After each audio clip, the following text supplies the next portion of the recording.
आप सबको जय मसीह की प्रेज द लॉर्ड एंड शलोम। मेरा बिलीव है कि आज की मीटिंग सुपर डुपर ब्लेस होगी। मेरा बिलीव है कि आज का वचन आपकी जिंदगी में बहुत बड़ा फल लाएगा। आप जानते हो बुद्धि, बाइबल कहती है जीवन का एक वरदान है। हालेलुया। बुद्धि क्या है? जीवन का एक वरदान, ऐसा वरदान जो आपकी जिंदगी को खूबसूरत बना देगा। आप जानते हो इस दुनिया में मूर्ख और बुद्धिमान का बहुत बड़ा डिफरेंस है।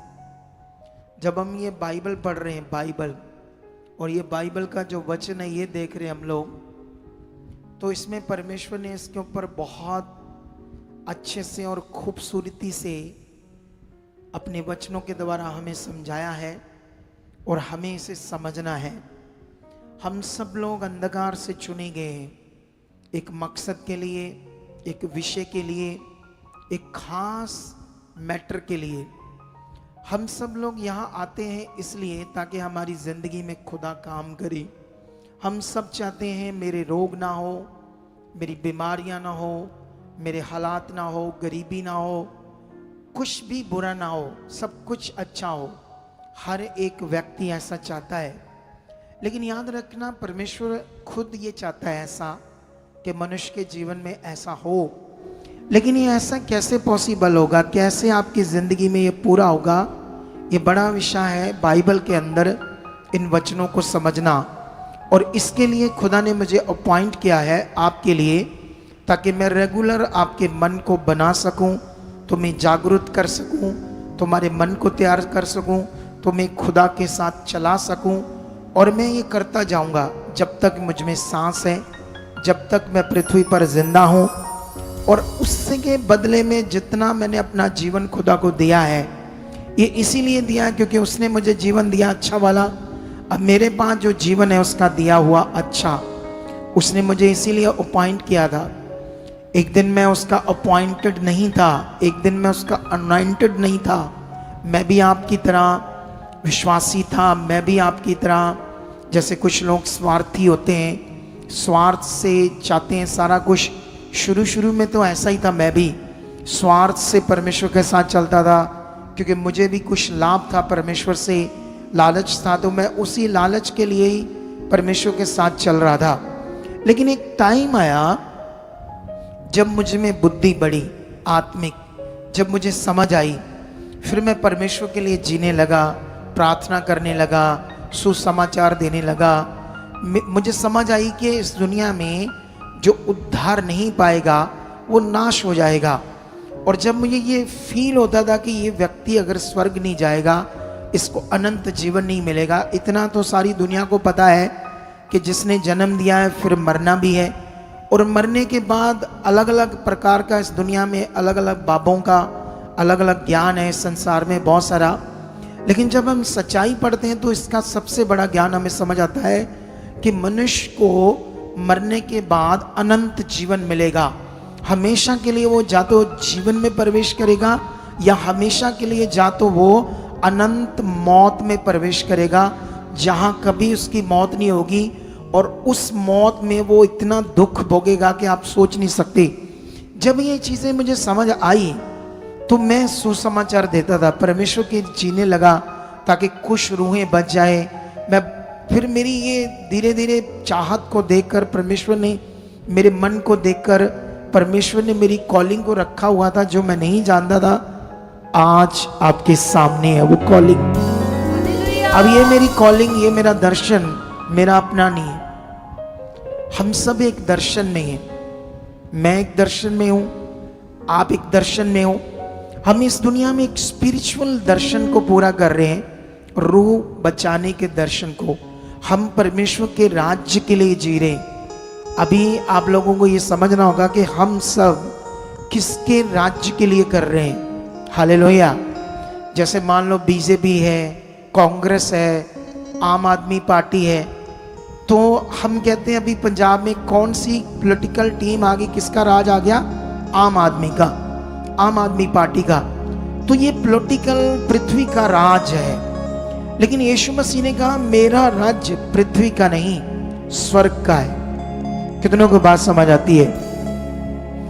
हम पृथ्वी के ऊपर इस जिंदगी को जो दुनियादारी की तरह हमें भी जीना है, हमें भी घर चाहिए, कपड़े चाहिए, कारें चाहिए, पैसा चाहिए, कारोबार चाहिए, चीजें चाहिए, क्योंकि सारे मनुष्य तो उसके बनाए हैं। लेकिन वो लोग और हम लोग अलग हो चुके हैं। हमारा दर्शन अलग है, हमारी जिंदगी में जो काम है परमेश्वर का वो अलग है। हमें परमेश्वर के दर्शन के लिए चुना गया है। अगर ये बात जिस विश्वासी को समझ आ गई और वो जीने लगा और वो भी सच्चे मन से प्रार्थना करने लगा कि परमेश्वर जब मैं सुसमाचार दूं मुझ में कभी लालच ना आए, मैं तेरे लिए जीऊं, तो परमेश्वर उससे बहुत खुश होगा यीशु नाम से। हालेलुया। तो ये बात जो मैं आपको समझा रहा हूं इससे हमने बढ़ना है।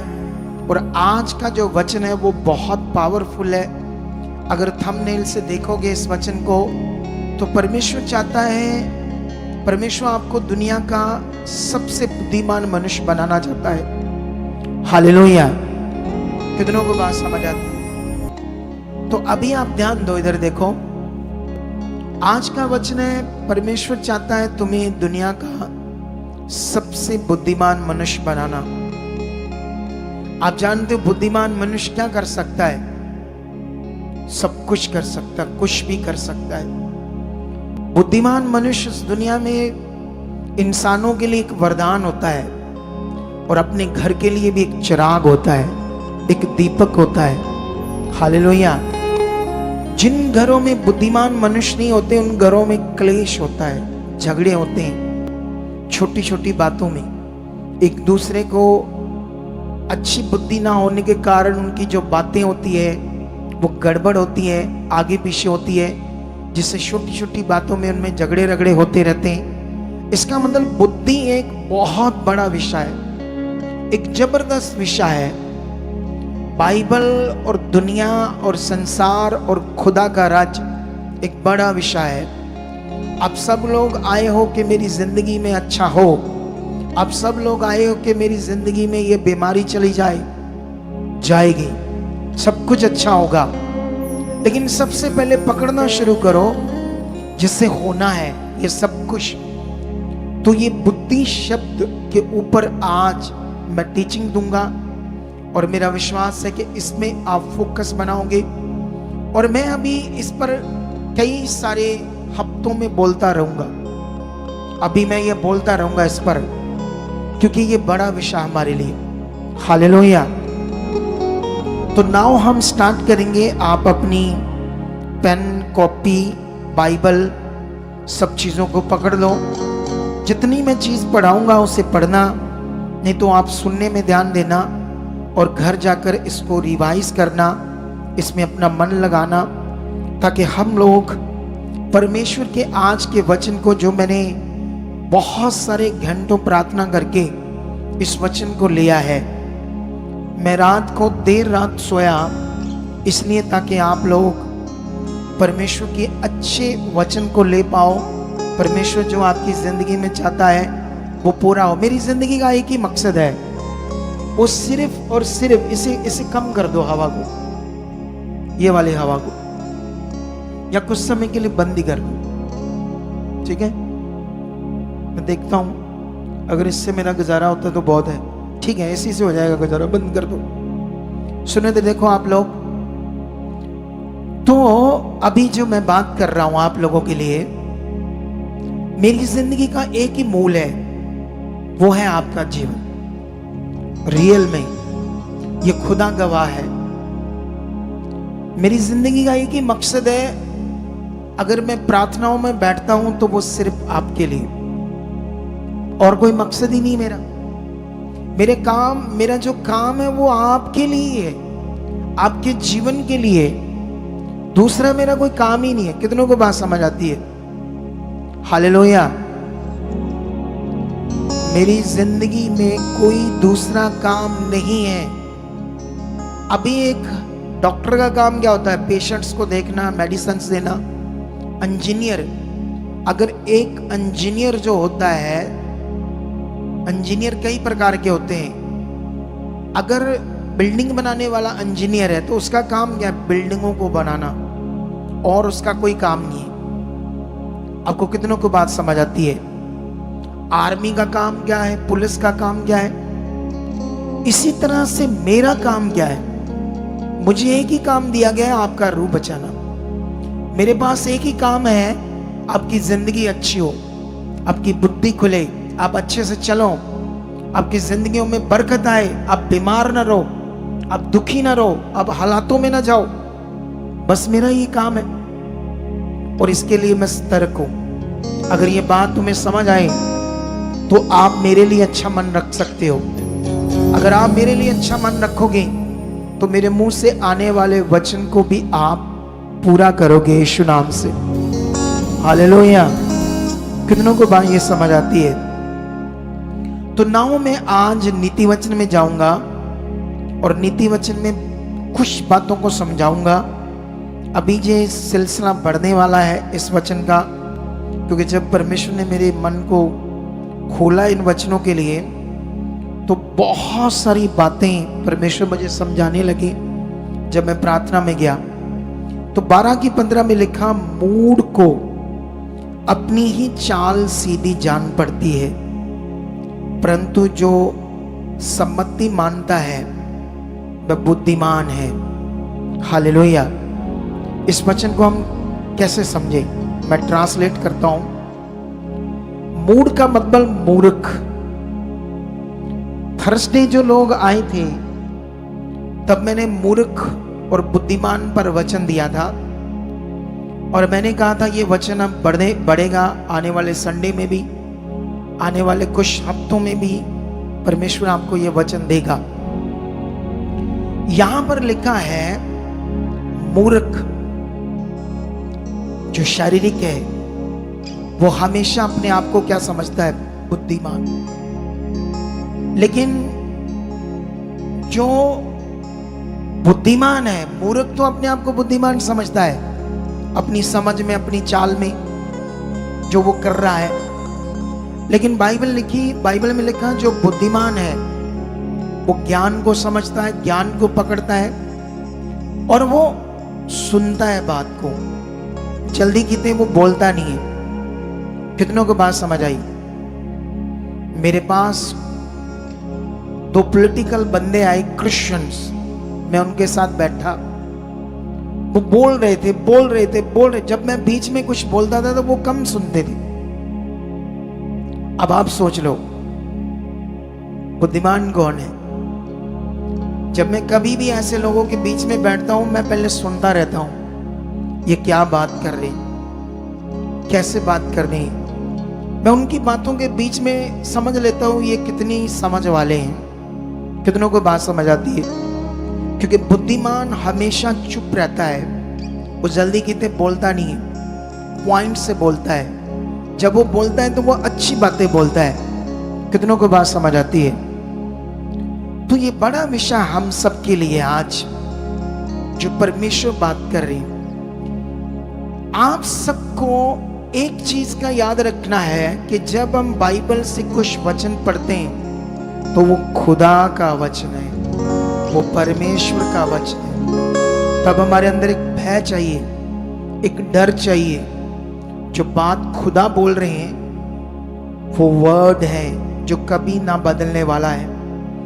जिस दिन एक व्यक्ति, एक बलीवर इस बात में अपने आप को बनाने लगा तो समझ लेना वो बुद्धिमान पक्का बनेगा, पक्का। हालेलुया। कुछ लोग ऐसे हैं जो बस सुनते हैं और छोड़ देते हैं, सुनते हैं छोड़ देते हैं, वो बुद्धिमान नहीं है, याद रखना। लेकिन यहां जो हमने अभी वचन पढ़ाया, अभी और आगे चलते हैं थोड़ा सा। नीति वचन 13 अध्याय से शुरू करेंगे, उसका 13 वचन से। जो वचन को तुच्छ जानता है वह नष्ट हो जाता है। हालेलुया। बाइबल हमें क्या कह रही है? जो वचन को तुच्छ जानता है वो नष्ट हो जाता है। परमेश्वर का वचन ऐसे बोल रहा है, जो खुदा के कलाम को तुच्छ जानता है। हम में अगर बुद्धि होगी तो हम ये बात को समझेंगे, मैंने परमेश्वर का वचन तो नहीं तोड़ा, मैंने परमेश्वर की आज्ञा को तो नहीं तोड़ा। अगर हम में बुद्धि है तो, अगर हम में इतनी अच्छी बुद्धि नहीं है, जैसे बाइबल मूर्ख और बुद्धिमान का डिफरेंस समझाता है, नीति वचन में बहुत ज्यादा समझाया है, भजन संहिता में भी समझाया परमेश्वर ने, लेकिन हमें इसे समझना है और अच्छे से। लेकिन यहां पर मैं भी ये बात पर ध्यान रखता हूं, कभी मैं भी तो नहीं परमेश्वर के वचन को तुच्छ जान रहा, तो आपने भी इस पर ध्यान देना है। आगे लिखा, परंतु आज्ञा के डरवैयों को अच्छा फल मिलता है। जो खुदा की आज्ञाओं में अपना डर रखते हैं, डरवैये, डर रखने वाले, उनको क्या मिलता है? अच्छा फल मिलता है। 14 में लिखा, बुद्धिमान की शिक्षा जीवन का सोता है और उसके द्वारा लोग मृत्यु के फंदों से बच सकते हैं। जैसे मैं हूं, मान लो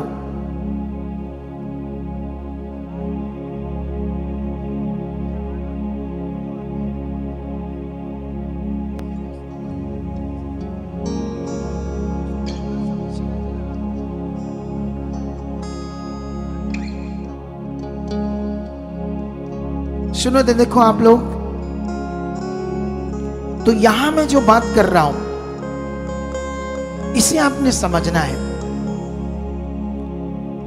मैं आपको शिक्षा दे रहा हूं तो आपके लिए वो क्या है? जीवन का सोता। और ये मैं शिक्षा अपनी ओर से भी नहीं दे रहा हूं। किसने मुझे नियुक्त किया है? खुदा ने। किसने नियुक्त किया है? खुदा ने नियुक्त किया है। अब आगे लिखा है, उसके द्वारा लोग मृत्यु के फंदे से बच सकते हैं। 15 में लिखा, सुबुद्धि के कारण अनुग्रह होता है। अगर आपके पास अच्छी बुद्धि, सुबुद्धि है, तो परमेश्वर का अनुग्रह बढ़ता है, परमेश्वर का अनुग्रह होता है, मनुष्यों का भी अनुग्रह होता है। कोई आपसे खुश होकर आपके लिए आपकी हेल्प करता है। कितनों को बात समझ आती है? परंतु विश्वासघातियों का मार्ग कड़ा होता है। विश्वासघाती कौन लोग हो सकते हैं? आप जानते हो, किसी के साथ धोखा करना है, इसे विश्वासघात कहते हैं। जैसे मान लो दुनिया में भी धोखा करते हैं अपने मालिकों से। यहां भी आपका एक मालिक है, यहां पर मैं भी आपका एक स्वामी हूं। स्वामी का मतलब आपके ऊपर एक ऑनर की तरह काम कर रहा हूं। हो सकता है मेरे साथ भी धोखा करें। कैसे कर सकते हैं? इसके बड़े सारे कारण हैं। कितनों को बात समझ आती है? लेकिन लिखा, विश्वासघातियों का मार्ग कड़ा होता है। 16 में लिखा, सब चतुर तो ज्ञान से काम करते हैं। ये चतुर शब्द बुद्धिमान है। सब बुद्धिमान तो ज्ञान से काम करते हैं, अच्छे से काम करते हैं। परंतु मूर्ख अपनी मूर्खता फैलाता है। मूर्ख के जीवन से हमेशा दूसरे ठोकर खाते हैं और अपनी आप बुद्धि की मानों को फैलाता है, बुद्धि आप बुद्धिमानी की बातों को। 17 में लिखा, दुष्ट दूत बुराई में फंसता है, परंतु विश्वास योग्य दूत से कुशल क्षेम होता है। ये बड़े वचन है परमेश्वर ने जो दिए। जो शिक्षा को सुनी अनसुनी करता है, वे निर्धन होता है और अपमान पाता है। बाइबल में लिखा, जो खुदा के कलाम को, उसकी शिक्षा को अनसुना कर देता है, उसको मानता नहीं, वो क्या करता है? एक तो गरीबी में जाता है, हालातों में जाता है, और दूसरा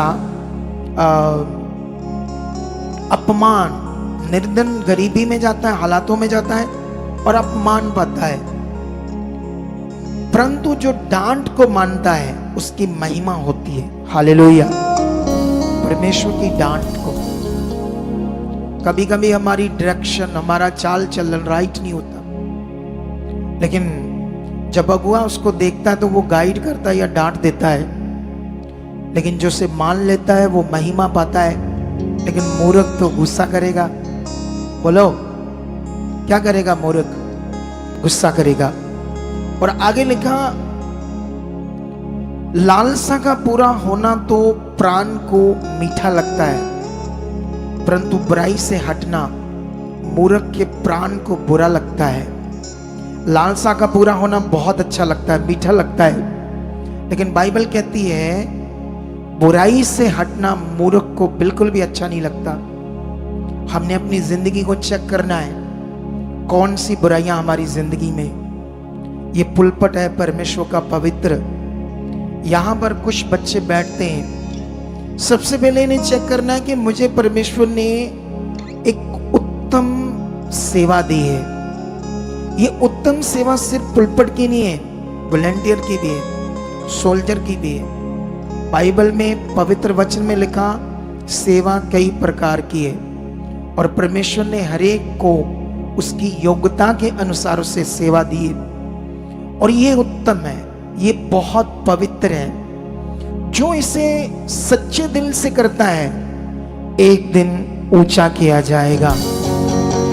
लेकिन उस अनुग्रह के नीचे अगर अगुआ भी पवित्रता से सेवा करता है, अगर अगुआ भी एक सच्चे दिल से सेवा करता है, तब लोग ऊंचे किए जाएंगे, उनके घराने ब्लेस होंगे, लोग ब्लेस होंगे, और ये 100% वचन आपकी जिंदगी में पूरा होगा।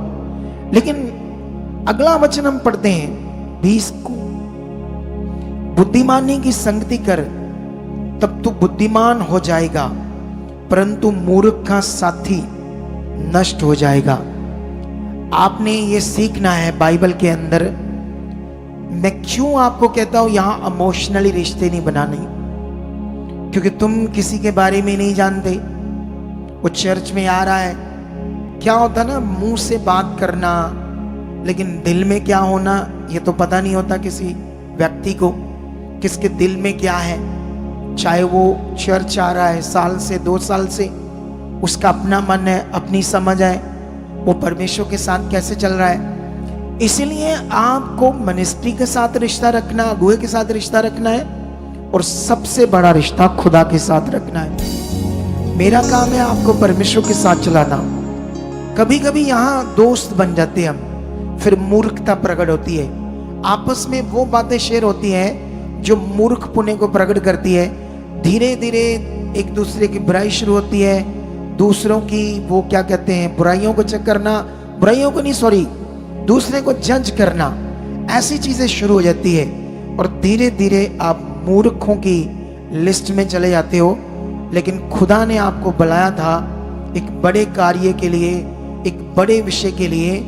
वो तुम्हें दुनिया का सबसे बुद्धिमान मनुष्य बनाना चाहता है, वो दुनिया में तुम्हें प्रकट करना चाहता है। चाहे तुम रिक्शा चलाते हो, चाहे तुम दिहाड़ी करते हो, चाहे तुम आम हो, लेकिन बाइबल में लिखा उसने नीचों और तुच्छों को चुन लिया, जो दुनिया में कुछ है उन्हें लज्जित कर सके, वो दिखा सके परमेश्वर कि मैंने मूर्खों को, आम लोगों को, नीचों को, तुच्छों को, जिनकी कोई वैल्यू नहीं थी, उन्हें चुन लिया। अगर तुम वैल्यूएबल होना चाहते हो, अगर तुम अपनी जिंदगी में खुदा को खुश करना चाहते हो और दुनिया में कुछ प्रकट होना चाहते हो, तो इन वचनों को तुम्हें पकड़ना होगा अपने जीवन में। घर जाकर दोबारा सुनना होगा, दोबारा ध्यान देना होगा, आज मैंने क्या सुना। ये तुम्हारी मेहनत एक दिन रंग लाएगी, तुम्हारी जिंदगी को खूबसूरत बना देगी। क्योंकि जब आपका विश्वास बड़ा होगा तो बुद्धिमानी से विश्वास आएगा। वचन बुद्धिमानी से पूरे होंगे, मूर्खताई से कभी वचन पूरे नहीं होंगे। कितनों को बात समझ आती है? वचन पूरा करने में एक शक्ति, एक सामर्थ काम करती है। वो सामर्थ जिससे आसमान बन गया इतना बड़ा। साइंस कहती है पृथ्वी से 10 लाख गुना बड़ा है सूरज। जो इतना सा तुम्हें नजर आता है, मेरे हाथों को देखो, सूरज इतना सा नजर आता ना तुम्हें, जितने मैंने हाथ किए, लेकिन ये पृथ्वी जो 250 देश और 250 देशों से भी ज्यादा समुद्र एरिया, कितना बड़ा ये गोला है पृथ्वी, ये 10 लाख गुना बड़ा है। किसकी शक्ति से, किसकी सामर्थ्य से बना? वही सामर्थ्य तुम्हारे विश्वास से, वही सामर्थ्य तुम्हारे वचन पूरा करने से तुम्हारी जिंदगी में काम करेगी। हालेलुया। कितनों को बात समझ आती? ये कहानी नहीं है, ये आने वाले कुछ हफ्तों में पूरा होगा, आने वाले कुछ महीनों में ये जो मैंने कहा है और जो मैंने बोला है ये होगा, होगा, होगा पक्का यीशु मसीह के नाम से।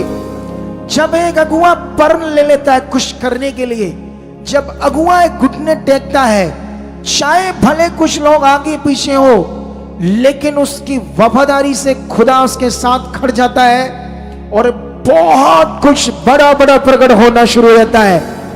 और ये तुम्हारे सामने होगा, फिर से मैं बोलता हूं होगा यीशु नाम से। ये वो शक्ति है जो तुम्हारे विश्वास से काम करेगी। ये बाइबल की स्टोरी नहीं है नॉर्मल, ये वाकया है रियल, कि यहोशू ने एक दिन सूरज को रोक दिया था। उस विश्वास से, उस धार्मिकता से, जैसे हम भी कर रहे हैं। लेकिन आपका विश्वास, आपकी धार्मिकता कितनी ठोस है, कितनी खास है, यह डिपेंड करता है। सूरज को रोक दिया, शद्रक मेशक अबेदनगो ने जलते हुए आग के भट्ठे को, उसकी आग को, अपने शरीर को जलाने नहीं दिया। उस धार्मिकता से, उस विश्वास से जो तुम्हारे अंदर भी है। लेकिन वो विश्वास बड़ा था, वो धार्मिकता बड़ी थी, वो बुद्धिमानी के साथ था, वो एक खास विषय था उनकी लाइफ में। कितनों को बात समझ आती है? बाइबल के किसी वचन को हम नॉर्मल नहीं ले सकते जो हमारे लिए लिखा गया है। बस ये समझना है कि ये बाइबल का वचन मेरे लिए है या उस समय किसी प्रबंध के लिए। बड़ा खास विषय है बाइबल का। हालेलुया। मैं बाइबल के अंदर यूसुफ की स्टोरी के ऊपर आज जाना चाहता हूं, क्योंकि वहां पर कुछ पॉइंट हैं जो खुदावंद ने मुझे दिए हैं। हम सब जानते हैं यूसुफ के बारे में, वो बड़ा पॉपुलर है, बड़ा फेमस है, दुनिया की हर चर्च में उसका प्रचार होता है। लेकिन कुछ पॉइंट जो मुझे यूसुफ के लिए खुदावंद ने दिए हैं, मैं आज तुम्हें बताऊंगा, ताकि हमें यह समझ आए कि परमेश्वर सचमुच कितनी बुद्धि दे सकता है। फिर से मैं बोल रहा हूं, बुद्धि एक जीवन का वरदान है। बुद्धि आपके लिए एक बड़ा विषय है। बुद्धिमान दुनिया में बहुत कुछ कर सकता है। हालेलुया। लेकिन यहां पर आप जानते हो कि सबसे पहले यूसुफ तब चुना गया जब उसकी धार्मिकता अच्छी थी, उसका मन क्लीन था, उसका मन साफ था। और परमेश्वर को यह मन भाता है। चालाक शत्रु लोग परमेश्वर को पसंद नहीं है।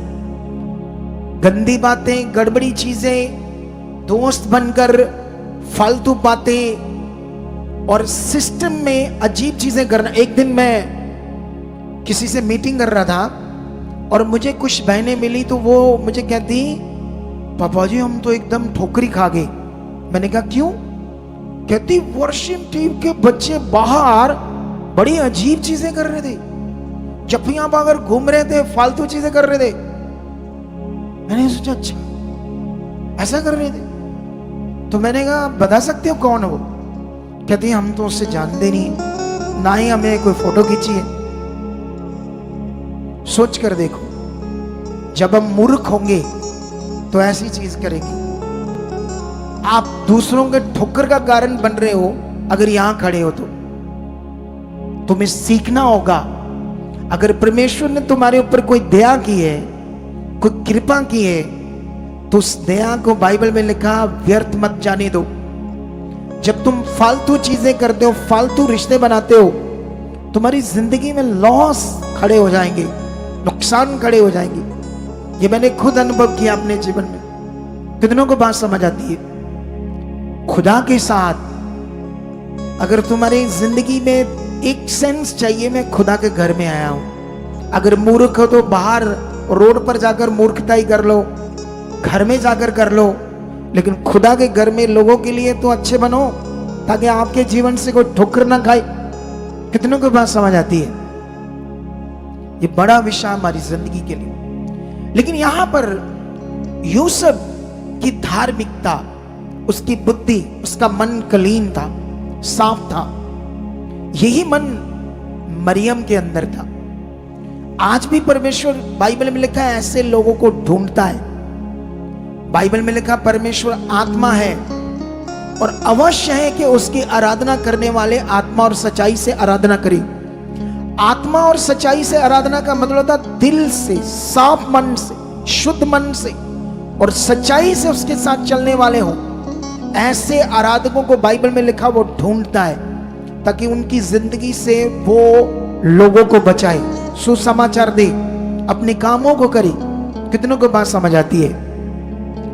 लेकिन यहां पर यह मन परमेश्वर ने यूसुफ के अंदर देखा और परमेश्वर ने उसको कुछ दर्शन दिखाए, लेकिन वो दर्शन उसने अपने भाइयों को दिखाए और भाइयों को बताया और भाइयों ने उसके विरोध में मन बनाया, क्योंकि पाप से जन्मे थे वो।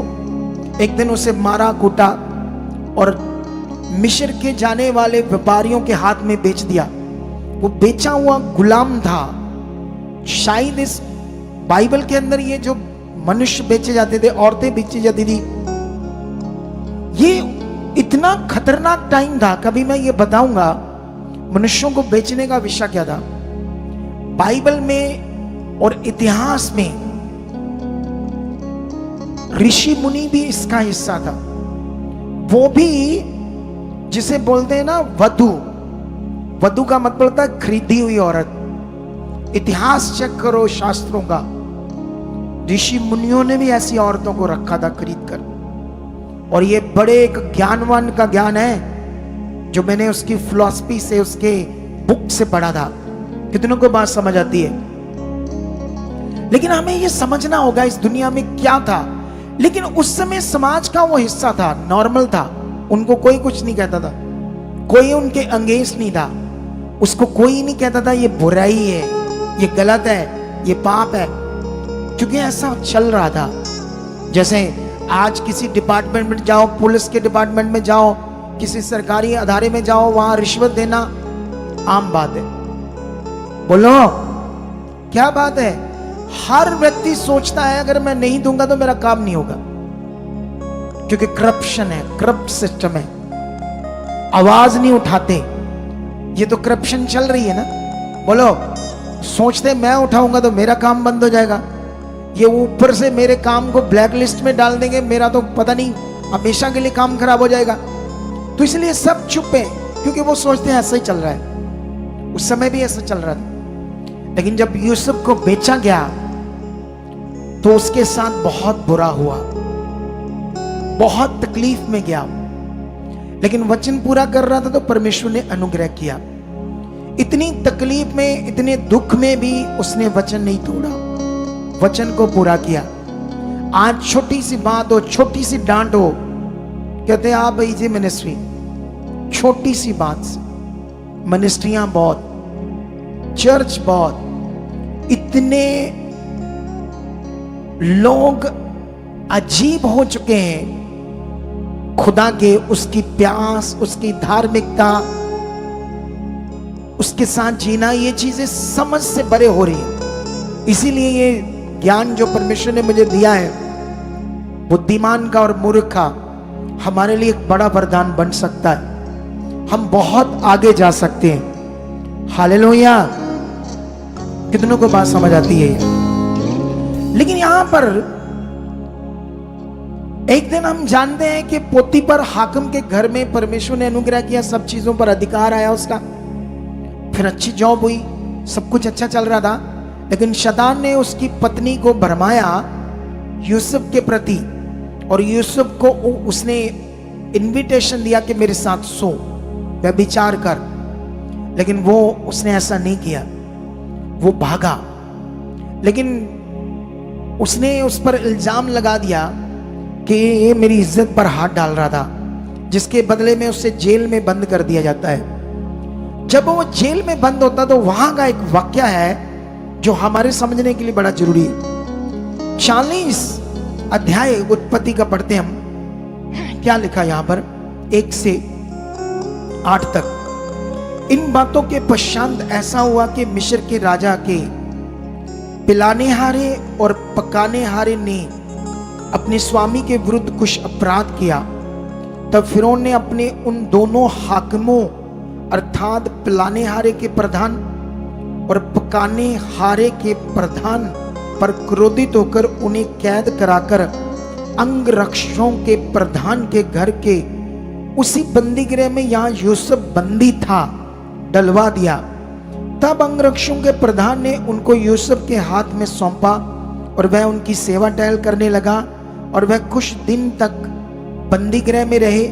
मिस्र के राजा पिलानेहारा और पकानेहारा बंदी गृह में बनते उन दोनों ने एक ही रात में अपने अपने होनान के अनुसार स्वप्न देखा। सवेरे जब यूसुफ उनके पास अंदर गया तब उन पर उसने जो दृष्टि की तो क्या दिखता है कि वह उदास है। इसलिए उसने फिरौन के उन हाकिमों से जो उसके साथ उसके स्वामी के घर के बंदी गृह में थे पूछा, आज तुम्हारे मुंह क्यों उदास है? उन्होंने उससे कहा, हम दोनों ने स्वप्न देखा है और उनके फल का बताने वाला कोई भी नहीं। यूसुफ ने उनसे कहा, क्या स्वप्नों का फल कहना परमेश्वर का काम नहीं है? मुझे अपना स्वप्न बताओ। हालेलुया। यूसुफ जेल में है, लेकिन यूसुफ हालात में है, परेशानी में है। बहुत कोई यूसुफ के साथ बुरा हुआ, लेकिन इन सब में वो मूर्ख नहीं बना।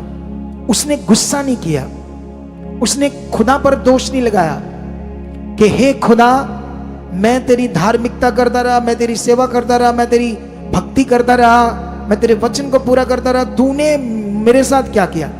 कुछ भी नहीं तो किया। मुझे तो छुड़ाया नहीं, मुझे तो अपने भाइयों ने मारा, हर एक ने मेरे साथ बुरा किया। देख आज मैं जेल में बंद हूं और मैंने कौन सा पाप किया है? मैंने तो पोतीफर हाकिम की पत्नी को मना किया। अगर मैं उसके साथ सोता तो वो मेरी अर्धांगिनी बनती, मुझे और पैसा देती, चीजें देती। कितनों को बात समझ आती जब मैं उसकी इच्छा पूरी करता। लेकिन खुदा, मैंने तो तेरा वचन पूरा किया। उसने ऐसे सब बातों को याद करके खुदा को दोषी नहीं माना। बाइबल में लिखा, परमेश्वर पर दोष कौन लगाते हैं? बाइबल में एक जगह पर भजन संहिता में लिखा, मूर्ख ने कहा परमेश्वर है ही। मूर्ख, मूर्ख का मतलब क्या होता है? बुद्धि का भ्रष्ट हो जाना, बुद्धि ठीक से काम ना करना।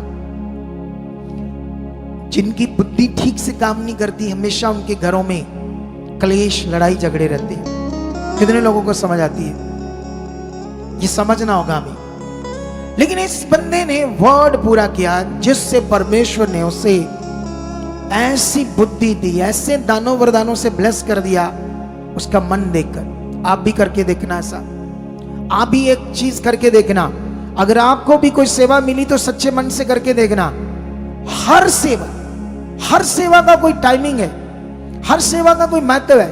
इसका मतलब ये नहीं कि आपको पैसे नहीं मिलते तो आप बोलो मैं कौन से पैसे लेता हूं, आप मुझे ऐसा बोलते वैसा बोलते हो, मेरा जब जी करे तो मैं आऊं। जब आप यहां के सिस्टम को असिस्टमैटिक नहीं कर सकते, खराब नहीं कर सकते।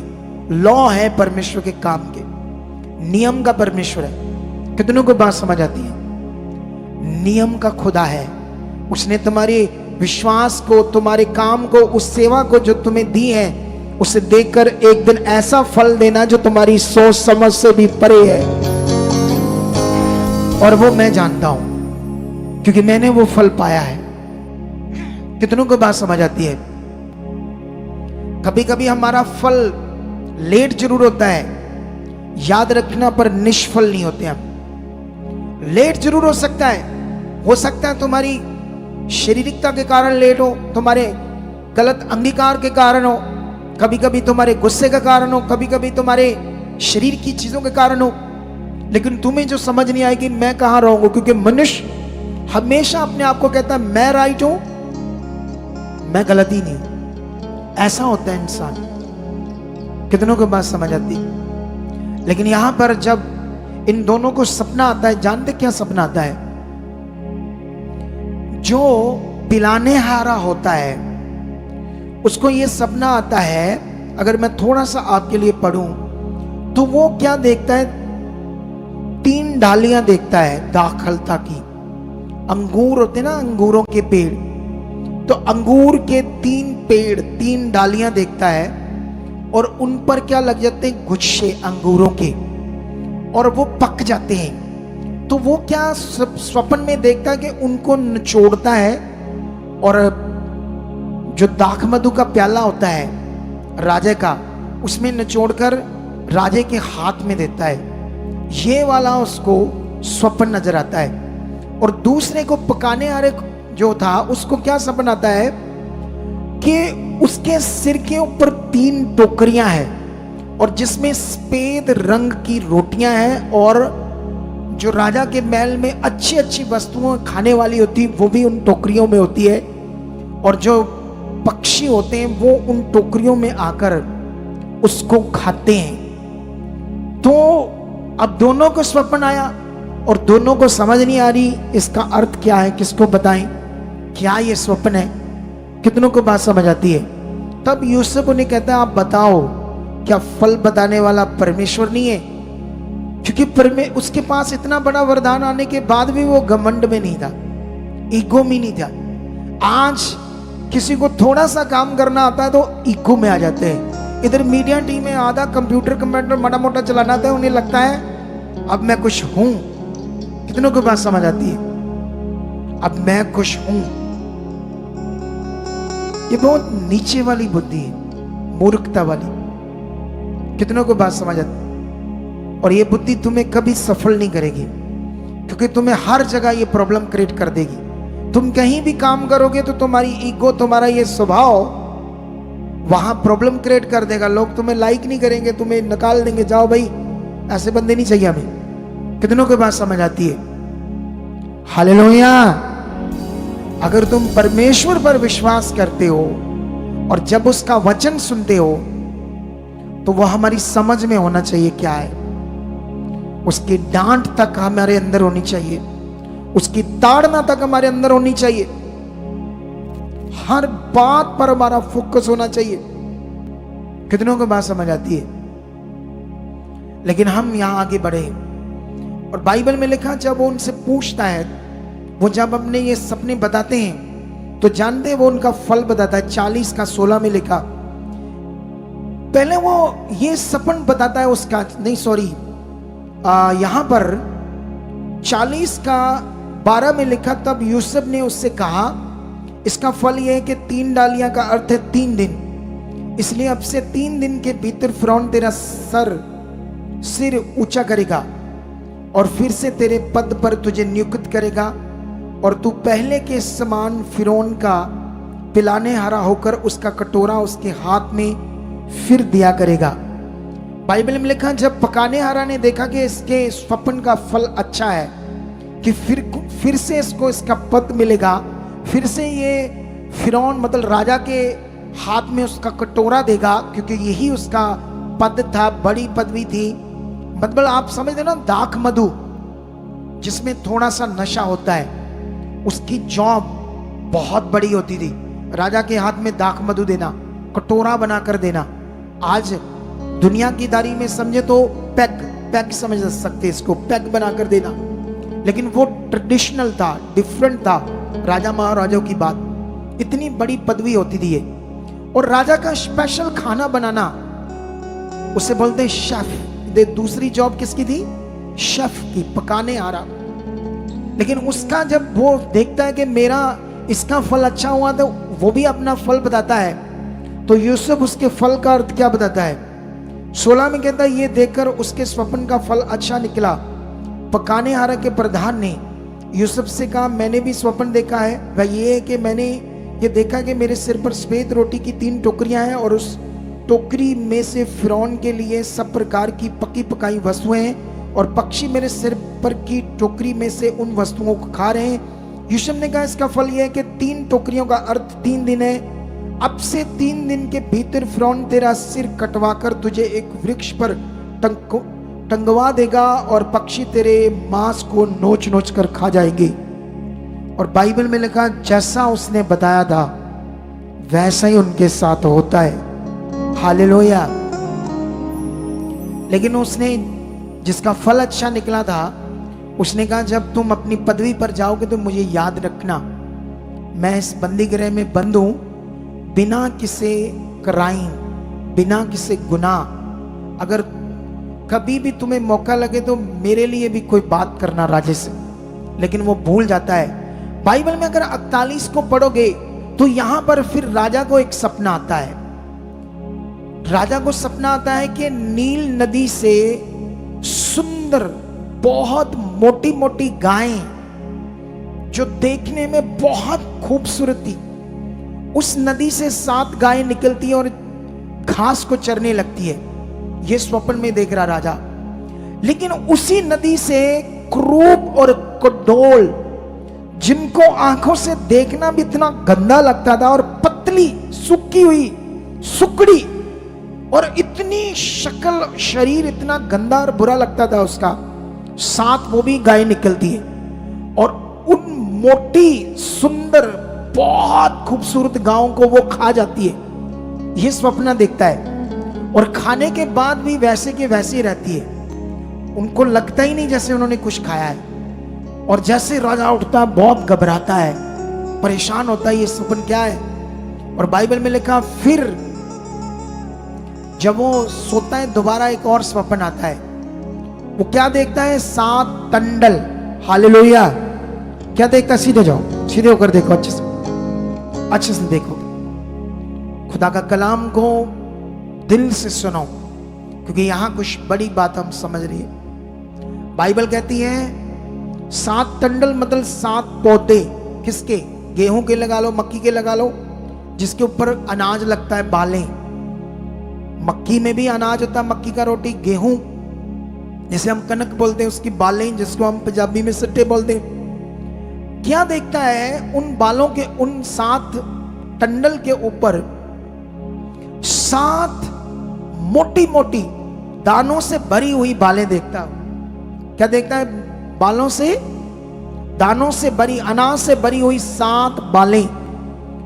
और उसी टंडल से कमजोर, जैसे पुरवाई से मरी हुई बालें, बिल्कुल सुकड़ी, जिन पर दाने भी नहीं थे, सुकड़े से बड़े मोटे बालें निकलती है, लेकिन मोटी बालों को वो खा जाती है। और जानते, जब बाइबल में पढ़ोगे ना तो ऐसा लिखा है,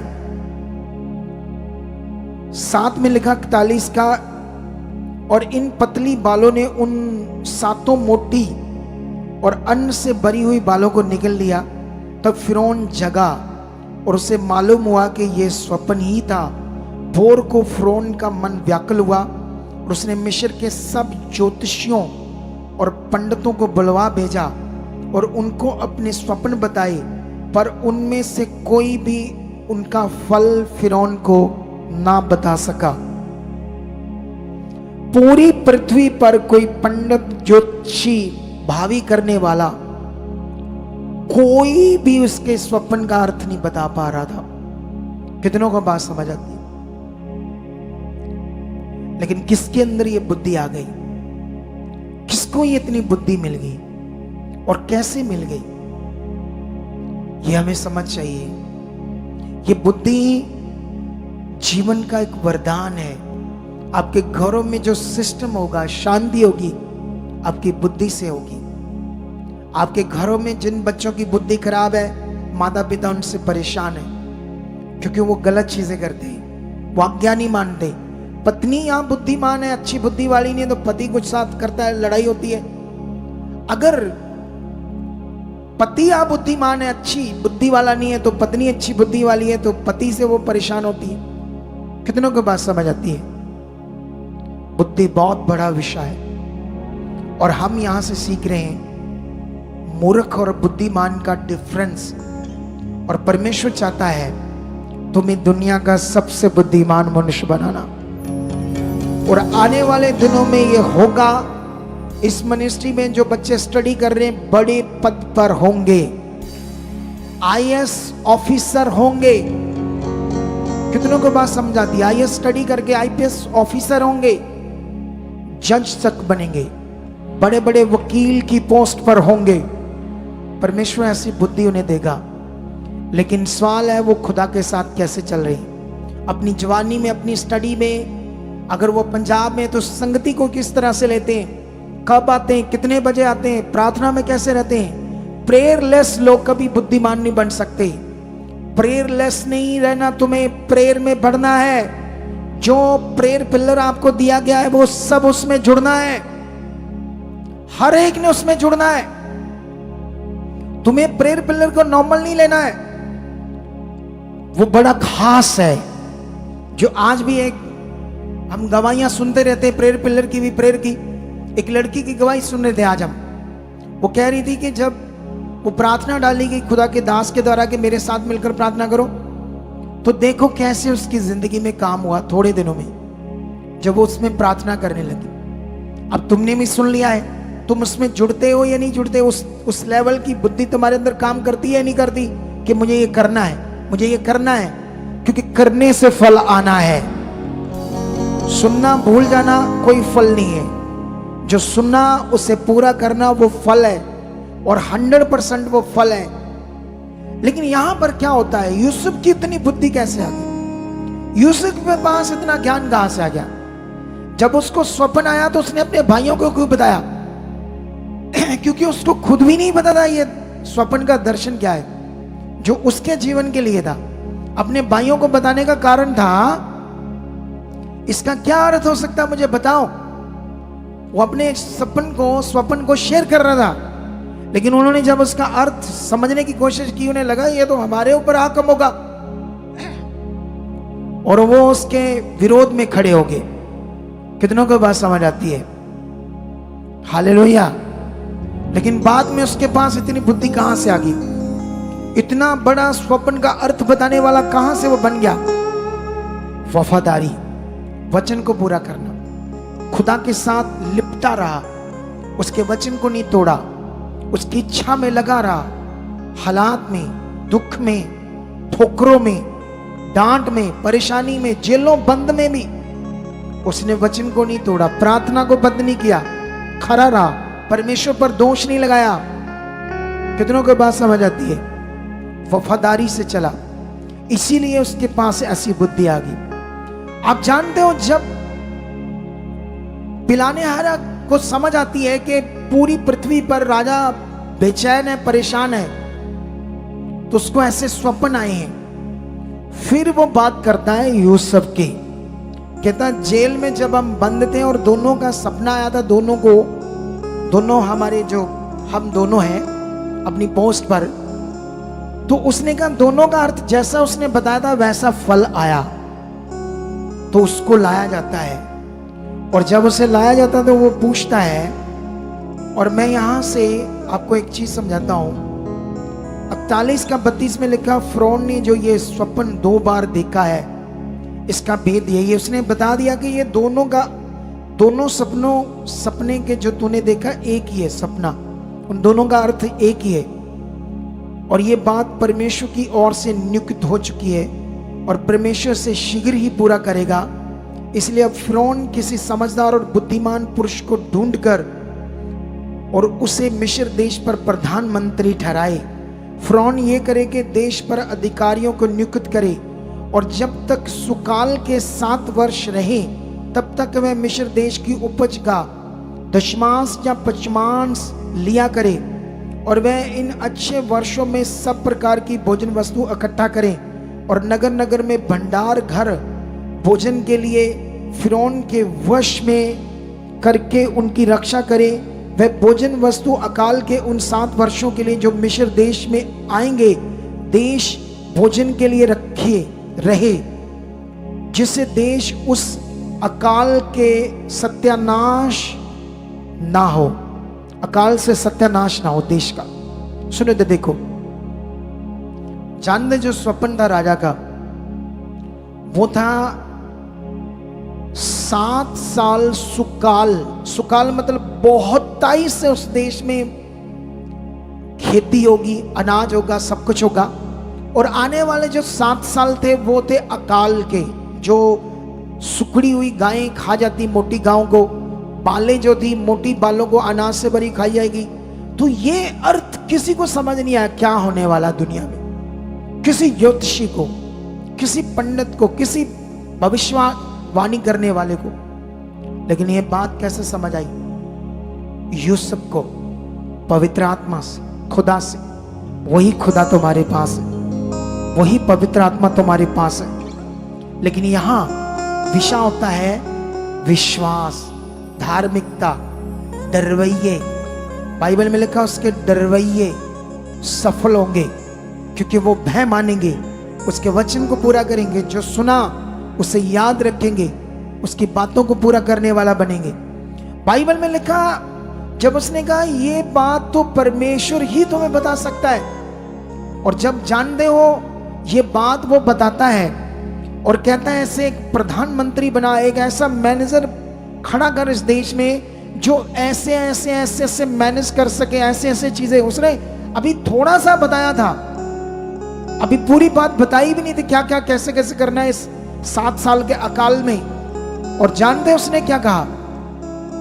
उसने कहा, भाई इस दुनिया में तेरे से बुद्धिमान कौन होगा, तू ही मेरे देश का प्रधानमंत्री होगा।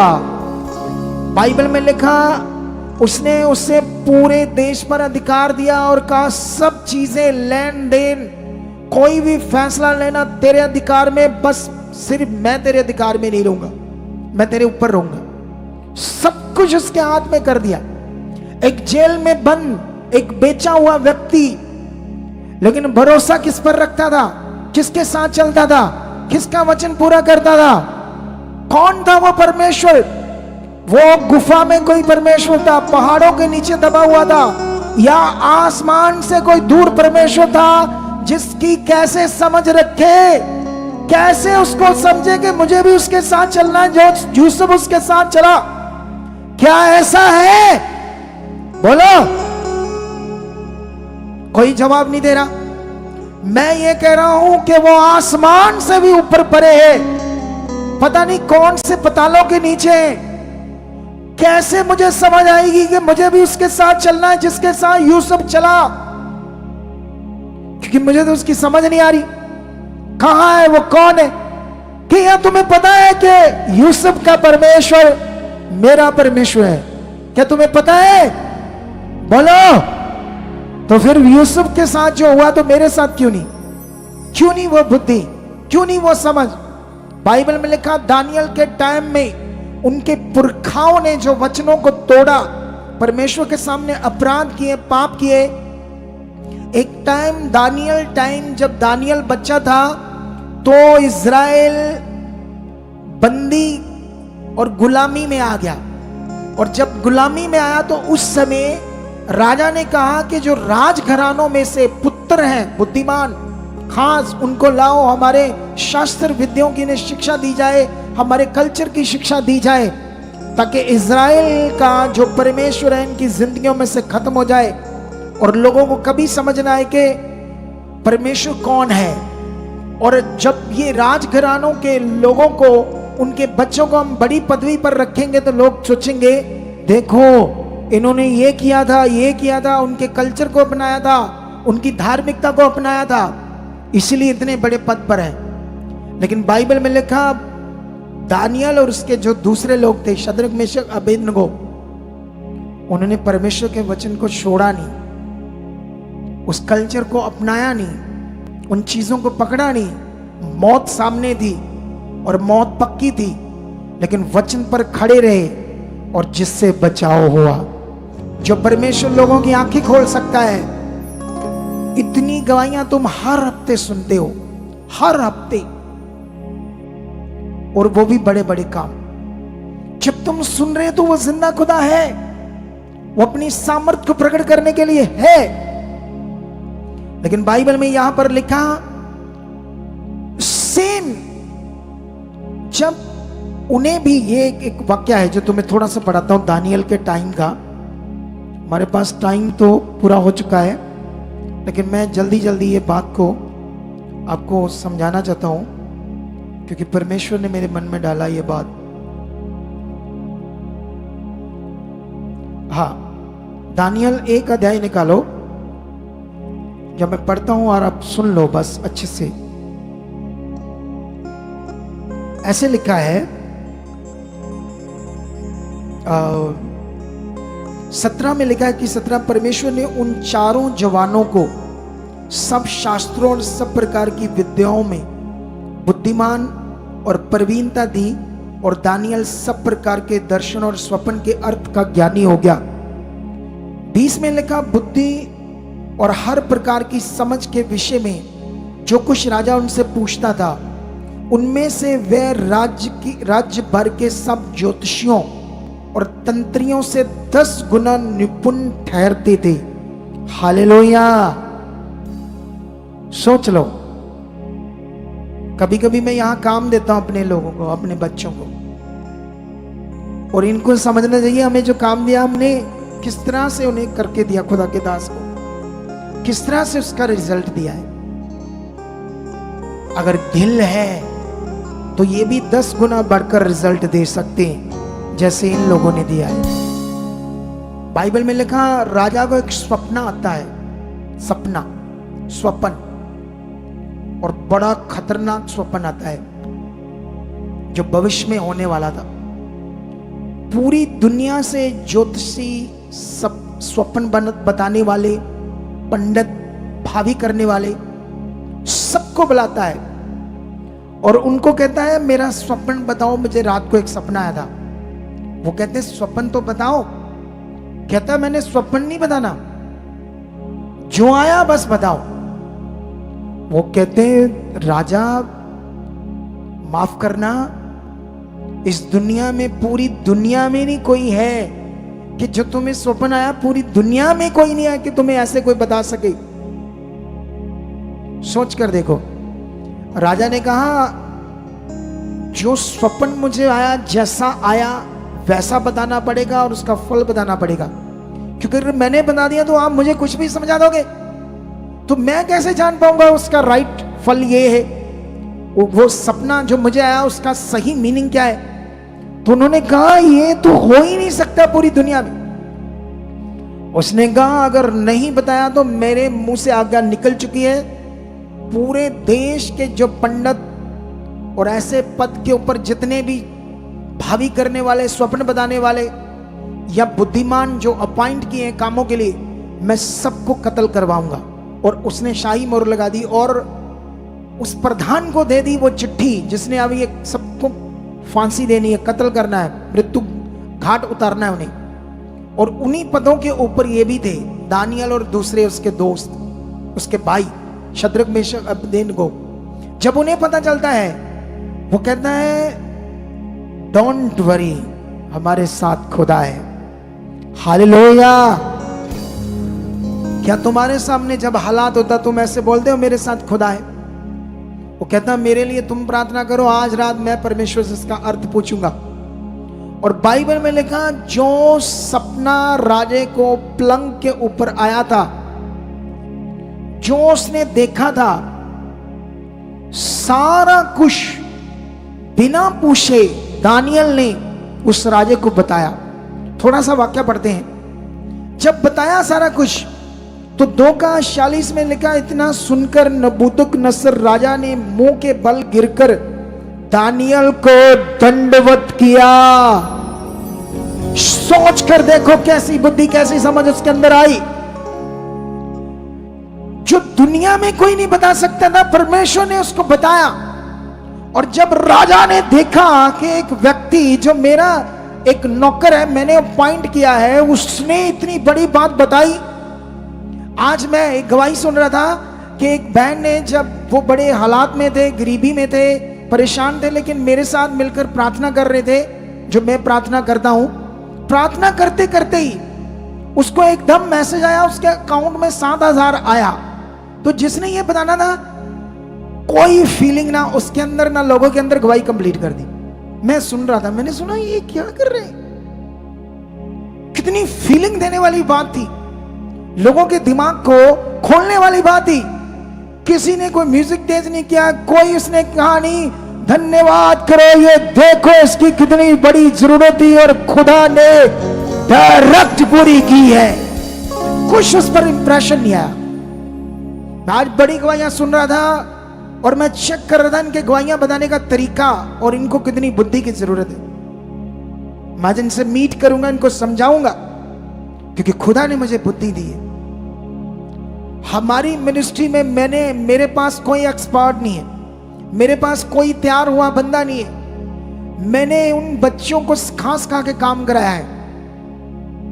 मीडिया टीम कंप्यूटर चलाती है, लेकिन अगर मैं इनके साथ बैठ जाऊं और थंबनेल बनाऊं, इतना खूबसूरत बना दूंगा, बस बता बता कर ये करो, ऐसे करो, ऐसे करो। इसे बोलते हैं वो बुद्धि जो परमेश्वर देता है, और ये एक वरदान है जीवन के लिए। कितनों को बात समझ आती है? सोचो, राजा को जब उसने सब कुछ जो उसको सपन में उसने देखा, जब उसने बताया और लिखा, उसके पांव पर गिर गया और आज्ञा दी कि इसको भेंट चढ़ाओ और इसके सामने सुगंध वस्तुएं जलाओ, क्योंकि ये भगवान से भी बड़ा है, ये कोई नॉर्मल व्यक्ति नहीं है। और यही खुदा आपको बनाना चाहता है इस दुनिया में, यही उसकी इच्छा है, इसीलिए आपको उसने चुना है। लेकिन ये कैसे होगा? तुम्हें रोज परमेश्वर के सामने अपने आप को रखना होगा। प्रभु, आप मुझे वो बुद्धि समझ दे चुके हो जो मैं तेरे वचन से बाहर न जाऊं, तेरी आज्ञाओं से बाहर न जाऊं, मैं तुम्हें ठोकर ना खिलाऊं अपने जीवन से, मैं तेरी इच्छा से कभी बाहर ना जाऊं। ये मैंने वचन सुना, मैं इसे पूरा कर चुका हूं, ये मैं आज्ञा मैंने सुनी, इसे मैं पूरा कर चुका हूं। ये करने से होना है। एक पॉइंट मैं आपको समझाता हूं। जब मेरे मुंह से, खुदा के दास के मुंह से आपके लिए कुछ समझाना या आपको कुछ बताया जाता है कि ऐसा करो, या आप मन खराब कर रहे हो तब मैं समझाता हूं, या कभी आप सेवा करते करते शरीर में चले जाते हो और सेवा से अब क्विट करना चाहते हो, मैं समझाता हूं। अगर आप उसे मानते हो तो आप परमेश्वर की इच्छा मानते हो। अगर उसे आप नहीं मानते, सबसे पहले तो आप मुझे इंसल्ट करते हो। याद रखना, जो मैंने समझाया मत करो, ऐसे बने रहो। सबसे पहले आप मुझे इंसल्ट करते हो, उसके बाद आत्मा से वो वचन था आपके लिए, उसकी इच्छा के लिए, और खुदा को भी इंसल्ट करते हो। और ये डिफरेंस हमें कभी समझ नहीं आता, क्योंकि हमारे पास उस लेवल की बुद्धि नहीं है जिससे हम ये समझ पाए कि ये किसको हम इंसल्ट कर रहे, क्या हम कर रहे हैं। कितनों को बात समझ आती है? और आप क्योंकि तब उस लिस्ट में चले जाते हो जहां हमें कुछ समझ नहीं आता। और ये नॉर्मल है बिलीवर्स के साथ, लोगों को कहां समझ आ रहा क्या करना है। लेकिन परमेश्वर ने आपको एक बड़े मकसद के लिए बुलाया है। उसने कहा, मैंने नीचों, तुच्छों को, मूर्खों को, ऐसे लोगों को चुन लिया ताकि उन्हें लज्जित करूं जो संसार के लोग सोचते हैं हम कुछ हैं। परमेश्वर कुछ बड़ा करना चाहता है आपके जीवन से, आपके घर से, आपके परिवार से। आपको ऊंचा करना चाहता है, आपको बुद्धिमान बनाना चाहता है। लेकिन ये कैसे होगा? आज ऐसे होगा, प्रेयर में जाओ, रोज इन बातों को रखो, प्रेयर वॉरियर बनना शुरू करो।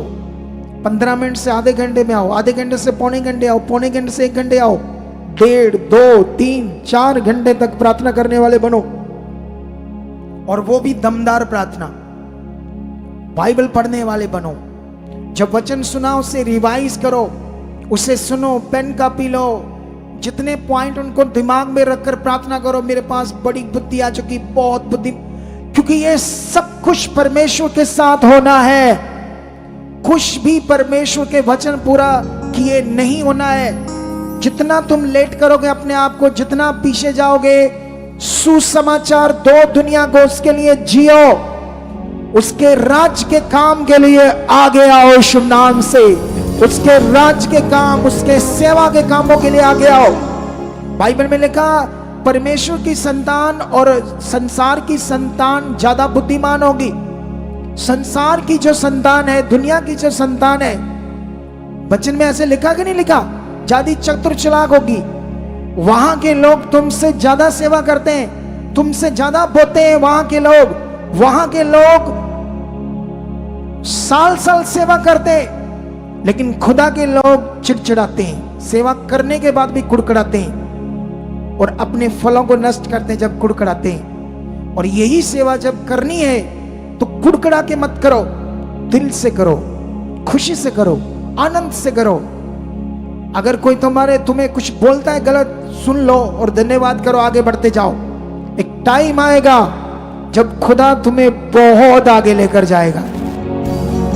तुमने कुछ टाइम परमेश्वर के साथ चले, जो तुमने पाया, तुम्हारा घर ठीक जो हुआ, चीजें ठीक हुई, ये तो कुछ भी नहीं है, रियल में कुछ भी नहीं है जो वो करना चाहता है। हालेलुया। और मैं विश्वास करता हूं आज तुम इन वचनों को पकड़ चुके हो यीशु नाम से। अगर राजा झुकता है और कहता है इसके आगे सुगंध वस्तुएं जलाओ, ये तो भगवान साक्षात प्रकट हो गया है। फिर राजा ने दानियल से कहा, सच तो ये है कि तुम लोगों का परमेश्वर सब ईश्वरों का ईश्वर, राजाओं का राजा और भेदों का खोलने वाला है, इसीलिए तू ये भेद प्रकट कर पाया है। तब राजा ने दानियल का पद बड़ा किया और उसको बहुत से बड़े बड़े दान दिए और ये आज्ञा दी कि वह बेबीलोन के सारे प्रांत पर हाकिम और बेबीलोन के सब पंडितों पर मुख्य प्रधान बने। देखो परमेश्वर कैसा ऊंचा कर रहा है, और यही करना चाहता है खुदा। जब तुम डांट सहकर आगे बढ़ते जाते हो खुदा के काम में, तुम्हें खुदा बुद्धिमान बनाता है। जब तुम सुसमाचार में जाते हो, रोज 1-2 घंटे देते हो प्रभु के लिए, ताकि मुझे ये करना है, ये खुदा का काम है, उसके राज्य का काम है, मेरे खुदा की आज्ञा। उसने कहा सारी जातियों में जाओ, सुसमाचार प्रचार करो। ये सब एक एक बिलीवर को कहा है, ताकि ये दर्शन जो इस मिनिस्ट्री में तुम चुनेंगे ये पूरा हो। करोड़ों लाखों रूहें बचाई जाए यीशु मसीह के नाम से। और जब ये तुम निस्वार्थ दिल से करते हो, कुछ हालात हो सकते हैं, कुछ चीजें गड़बड़ हो सकती है, लेकिन एक टाइम जब तुम हटे नहीं, बने रहे सच्चे दिल से, वो टाइम आएगा जब खुदा तुम्हें जबरदस्त ऊंचा करेगा यीशु नाम से। और मैं बताना चाहता हूं, जितनी भी ब्रांचेस है वहां के लोग भी जाओ सुसमाचार में। अगर पैम्फलेट नहीं है तो बताओ, ब्रांचेस में रोज परमेश्वर के लिए जियो, खुदा के लिए, फिर देखना वो तुम्हें कैसे ऊंचा करता है यीशु नाम से। और मेरा बिलीव है कि जो आज का वचन तुमने सुना है, इसका फल तुम्हारी जिंदगियों में आ चुका है यीशु नाम से। हालेलुया। और मैं आपके पीछे प्रार्थनाओं में हूं, और जबरदस्त प्रार्थनाओं में हूं। डोंट वरी, खुदा के साथ कुछ बड़ा करने वाला है।